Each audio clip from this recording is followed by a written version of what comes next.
सुबह जे सुर्ख चोले ते भरियल हुआ भर्त फितरत जा। सुबह जे सुर्ख चोले ते भरियल हुआ भर्त फितरत जा। मुके सां ॻोठ जो मंज़र निमन जी ओट मां निकितो।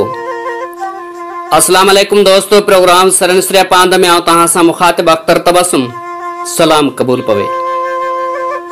साईं मुंहिंजा थर जे बेहतरीन शायर अमर साहिड़ जो ही दिलकश नज़म में इंतखाब करे थो ॻोठ वाहुड़ियार चारा खां अब्दुल रज़ाक चारो। सुबह जे सुर्ख चोले ते भरियल हुआ भर्त फितरत जा। मुके सां ॻोठ जो मंज़र। सुबह जे सुर्ख चोले ते भरियल हुआ भर्त फितरत जा। मुके सां ॻोठ जो मंज़र निमन जी ओट मां निकितो नज़ारो नींहं जो नीरो। अंगण ते ओटड़े भरसां विलोड़ियो खीर वेठे हुन मने ते मोर हुआ वेठल गलीअ में गऊं पे धाती।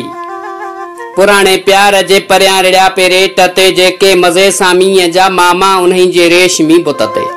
लई छे गिरा के ई घिटीअ में ॿार पे कुॾिया मलियो पे हुन अटो हथ सां कुले ते वार पे कुॾिया। उन्हनि जे ई अदाउन ॾे निहारे नाज़ बु मुरकियो। उन्हनि जे ई अदाउन ॾे निहारे नाज़ बु मुरकियो। हवा लोॾियो हिंदोरो पे जिते हिकु ॿार पे मुरकियो। खंगियो पे खट ते झूणू कोराड़े कंध पे धूणियो। मथस ॼमार पे मुरकी खणी रंगीन रलके में खथेरी खाज आई हुई। करे हैरान हलणीअ सां समूरो राज आई हुई। बनीअ में बाह खे लोॾे पुगी जो हारी आणी हुई। बनीअ में बाह खे लोॾे पुगी जो हारी आणी हुई। पुॼाए ओड़ छेड़े ते कंडीअ जे छांव में छोड़े अॻिए जो उठ खे हारी ॾिठाई अख ॾेढीअ सां।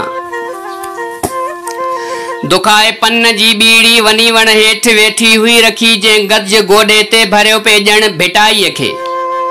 ॾही हुन ॾंद जे हेठां सनी हिकु तंद धागे जी वटे वेड़े विधी हुन बिने सुईअ जे बारीक पाखे में। ॾिसी ही देख दिलबर जा असांजो रूह पे ठरियो।